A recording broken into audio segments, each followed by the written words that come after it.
Hello. तो organic chemistry नाम सुनते ही थोड़ी मुश्किल लगती है ना?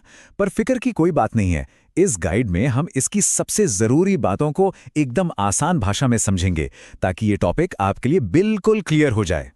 तो सबसे पहले एक सवाल कि आखिर ऐसा क्या है कार्बन में जो उसे केमिस्ट्री का सुपर हीरो बना देता है। चलिए आज हम कार्बन की इन्हीं अनोखी सुपर पावर्स के राज से पर्दा उठाते हैं। ओके, तो अब जरा गहराई में चलते हैं। हम सबसे पहले ये समझने की कोशिश करेंगे कि कार्बन इतना खास क्यों है और कैसे आप कह सकते हैं ये पूरी की पूरी ऑर्गेनिक केमिस्ट्री की नींव है। तो सवाल ये उठता है कि ऑर्गेनिक केमिस्ट्री आखिर है क्या? देखिए, सीधी सी बात है, ये केमिस्ट्री की वो ब्रांच है जो कार्बन वाले कंपाउंड्स के बारे में है। मतलब वो सारी चीजें जो हाइड्रोकार्बन और उनसे निकली दूसरी चीजों से बनी है। अगर मैं आसान शब्दों में कहूं ना, तो ये कार्बन और हाइड्रोजन से बनने वाले लाखों करोड़ों कंपाउंड्स की दुनिया है। कार्बन को जो चीज खास बनाती है ना, वो है उसकी दो मेन सुपर पावर्स। पहली है टेट्रावैलेंसी, जिसे हम चतुर संयोजकता भी कहते हैं, और दूसरी है कैटेनेशन यानी श्रृंखलन। बस ये दो गुण और इन्हीं पर पूरी ऑर्गेनिक केमिस्ट्री टिकी हुई है। तो चलिए पहली सुपर पावर को समझते हैं, टेट्रावैलेंसी। अब ये क्या है? इसका मतलब बहुत सिंपल है। कार्बन का एक एटम एक ही टाइम पर 4 दूसरे एटम्स के साथ जुड़ सकता है। यहां देख सकते हैं कैसे ये बीच वाला कार्बन एटम 4 अलग अलग बॉन्ड बना रहा है, और यही वो खूबी है जो इसे मजबूत और स्टेबल कंपाउंड्स बनाने की ताकत देती है। अब आती है दूसरी सुपर पावर, कैटेनेशन। ये और भी मजेदार है। इसका मतलब है कि कार्बन के एटम्स ना आपस में ही जुड़ जुड़कर लंबी लंबी चेन बना सकते हैं। सीधी चेन, ब्रांच वाली चेन, यहां तक के गोल गोल रिंग्स भी। जैसा आप यहां देख रहे हैं, यही वो कमाल की प्रॉपर्टी है जिसकी वजह से इतने सारे कॉम्प्लेक्स मॉलिक्यूल बन पाते हैं। अच्छा, तो अब हमें कार्बन की ताकत का तो पता चल गया। अब समझते हैं उस भाषा को जिससे ये एटम आपस में बात करते हैं, यानी केमिकल बॉन्ड्स। इनको समझ लिया तो ऑर्गेनिक स्ट्रक्चर को समझना बच्चों का खेल हो जाएगा। कार्बन ना 3 तरह के कोवेलेंट बॉन्ड बनाता है, और ये जो टेबल आप देख रहे हैं, ये इनको याद रखने का बेस्ट तरीका है। देखिए, सिंगल बॉन्ड मतलब एक लाइन जिसमें 2 इलेक्ट्रॉन शेयर होते हैं। डबल बॉन्ड मतलब 2 लाइनें, 4 इलेक्ट्रॉन। और ट्रिपल बॉन्ड यानी 3 लाइनें जिसमें 6 इलेक्ट्रॉन शेयर होते हैं। रिवीजन के लिए ये टेबल परफेक्ट है ना? चलो अब इसे सीधे सीधे एग्जाम्पल से देखते हैं। लेफ्ट में है ईथेन। इसमें दोनों कार्बन एटम्स के बीच एक सिंगल बॉन्ड है। और अब राइट में देखो, ये है ईथीन, जिसमें एक डबल बॉन्ड है। अब एक चीज नोटिस की, जैसे ही एक एक्स्ट्रा बॉन्ड आया, हाइड्रोजन के एटम कम हो गए और मॉलिक्यूल का पूरा स्ट्रक्चर ही बदल गया। तो अब वक्त है ऑर्गेनिक केमिस्ट्री की 3 सबसे बड़ी फैमिली से मिलने का, एल्केन्स, एल्कीन और एल्काइन।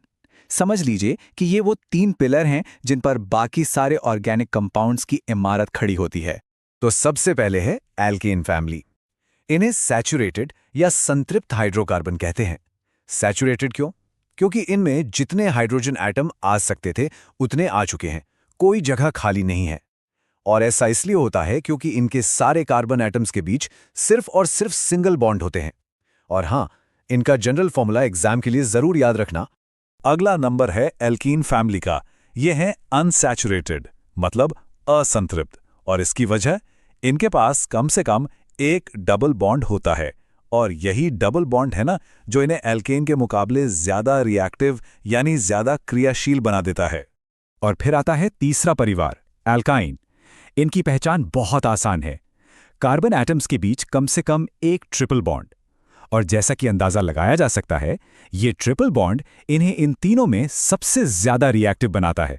ठीक है, तो अब तक हमने मॉलिक्यूल का एक ढांचा, एक स्केलेटन तैयार कर लिया है। अब इसमें थोड़ी पर्सनैलिटी डालते हैं, है ना? और ये काम करते हैं फंक्शनल ग्रुप्स। ये ना एक तरह से स्पेशल अटैचमेंट की तरह हैं जो किसी भी मॉलिक्यूल को उसकी खास पहचान और केमिकल प्रॉपर्टीज देते हैं। तो ये फंक्शनल ग्रुप आखिर होता क्या है? जैसा कि आप देख सकते हैं, ये एटम्स का वो खास ग्रुप है जो ये तय करता है कि कोई मॉलिक्यूल कैसे रिएक्ट करेगा। मतलब मॉलिक्यूल का सारा कामकाज यही ग्रुप संभालता है। एग्जाम के लिए ये कॉन्सेप्ट बहुत ही इंपॉर्टेंट है। चलो एक बहुत ही कॉमन एग्जाम्पल देखते हैं, अल्कोहल ग्रुप यानी OH। इसे हाइड्रोक्सी ग्रुप भी कहते हैं।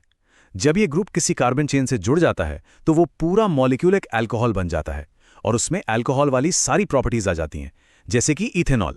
एक और बड़ा इंपॉर्टेंट ग्रुप है कार्बोक्सिलिक एसिड ग्रुप यानी -COOH।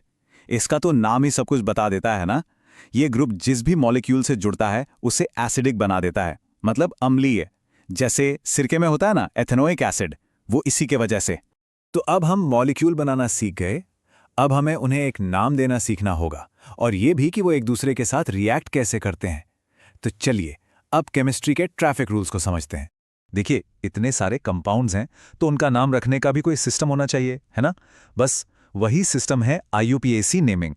ये केमिस्ट्री की ऑफिशियल भाषा है। इसका फायदा ये है कि दुनिया में कहीं भी चले जाओ, एक कंपाउंड का एक ही नाम होगा, कोई कंफ्यूजन नहीं। किसी भी कंपाउंड का IUPAC नाम रखने के लिए ये दो पहले स्टेप्स सबसे जरूरी है। पहला, कार्बन एटम्स की सबसे लंबी कंटिन्यूअस चेन ढूंढो, और दूसरा, उस चेन की नंबरिंग ऐसे करो कि उस पर लगे हुए ग्रुप्स यानी सब्स्टिट्यूएंट्स को सबसे छोटा नंबर मिले। शुरुआत में थोड़ा मुश्किल लग सकता है, पर प्रैक्टिस के साथ ही एकदम आसान हो जाएगा। ऑर्गेनिक केमिस्ट्री में ना मोटी मोटी 3 तरह की रिएक्शंस होती हैं। पहली है सब्स्टिट्यूशन, मतलब एक एटम को हटाओ दूसरे को लगाओ, अदला बदली, सिंपल। दूसरी है एडिशन रिएक्शन। इसमें क्या होता है, डबल या ट्रिपल बॉन्ड टूटता है और उसकी जगह नए एटम आकर जुड़ जाते हैं। और तीसरी है एलिमिनेशन। ये एडिशन का ठीक उल्टा है। इसमें एक छोटे मॉलिक्यूल को बाहर निकालते हैं जिससे एक डबल या ट्रिपल बॉन्ड बन जाता है। और ये आ गई हमारी आज की मेगा रिवीजन शीट। आज हमने जो कुछ भी पढ़ा है, कार्बन की सुपर पावर से लेकर नेमिंग और रिएक्शंस तक, सब कुछ इस एक पेज पर है। तो यहां रुककर इसका स्क्रीनशॉट लिया जा सकता है या इसे नोट किया जा सकता है। ये एग्जाम से पहले क्विक रिवीजन के लिए बेस्ट है। तो अब आपको बेसिक रूल्स पता हैं। जरा सोचिए कि इन्हीं आसान से नियमों से कितने कॉम्प्लेक्स और शानदार मॉलिक्यूल बनाए जा सकते हैं। असल में यही ऑर्गेनिक केमिस्ट्री का असली जादू है।